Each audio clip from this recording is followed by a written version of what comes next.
বিতোপন শইকীয়াৰ গল্পকথা বাসুদা আখ্যান।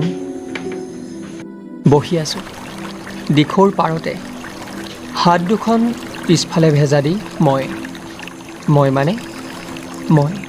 হাইদৰ মীৰ। মোৰ দৃষ্টিত কলকলাই থকা পানীৰ গতি। বাসুদা মোৰ নাতি দূৰৈত সৰু কাগজজোপা টাউজি।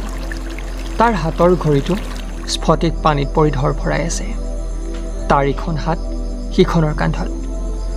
ফিৰফিৰীয়া নৈপৰীয়া বতাহজাকে বাসুদাৰ চুলিখিনি কপালত ভালকৈ নচুৱাইছে। সি তাৰ আমেজ লৈছে। মাজে মাজে সি হাতখন কপাললৈকে নিয়ে, অথচ চুলিখিনি নুচুৱে। তাৰ দৃষ্টি নাৱৰীয়াটোৰ ওপৰত। সি পানীখিনি ফালি নিছে। কাৰো মুখত কোনো শব্দ নাই। শিমলুতল। তাৰ টুকুৰা চৰাইটোৰ টোকৰকেইটাৰ বাহিৰে তাত তিলমানো শব্দ নাই। সেই পাহৰিছিলোঁই, সেই নাৱৰীয়াই মাৰি যোৱা বঠাৰ পানী ফালি যোৱা শব্দ, আমাৰ ফালে থকা নদীৰ পাৰটো খহি হোৱা টুপলুং শব্দ আৰু বতাহৰ শব্দ বুকুৰ ধপধপনিকেইটা। এইকেইটাৰ বাদে ইয়াত একো শব্দই নাই। দেখিছ? হঠাৎ দেখিছনে? বাসুদাৰ দৃষ্টিক অনুসৰণ কৰিলোঁ। বোলো দেখিলিনে বুৰ্বকটো কৰবাৰ? এইবাৰ সামান্য ক্ৰোধত চিঞৰি উঠিল সি। দেখিলোঁ। নাই দেখা বুলিলে যে আৰু ক্ৰোধৰ মাত্ৰা বাঢ়িব। সি ধুৰুপ। কি দেখিলি? খা বাপেকে ভীমকলটো। য'তেই বাঘৰ ভয় তাতেই প্লাষ্টিকৰ ছাতি। কি দেখিলোঁ বুলি কওঁ এতিয়া? নকওঁ কিয় কি দেখিলি? নাৱৰীয়াই পানী ফালি ক'ৰবালৈ পলাইছে।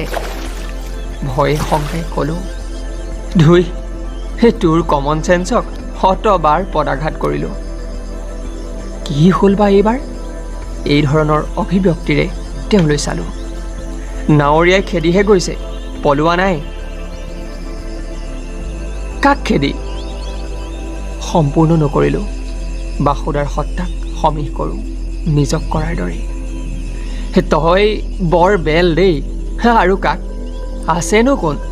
কদম তলৰ ফাকেৰে চা, কোন সি? সূৰ্য?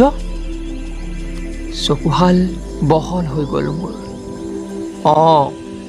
সেই পকা ফলটোহে পলাইছিল আত্মহত্যাৰ বাবে।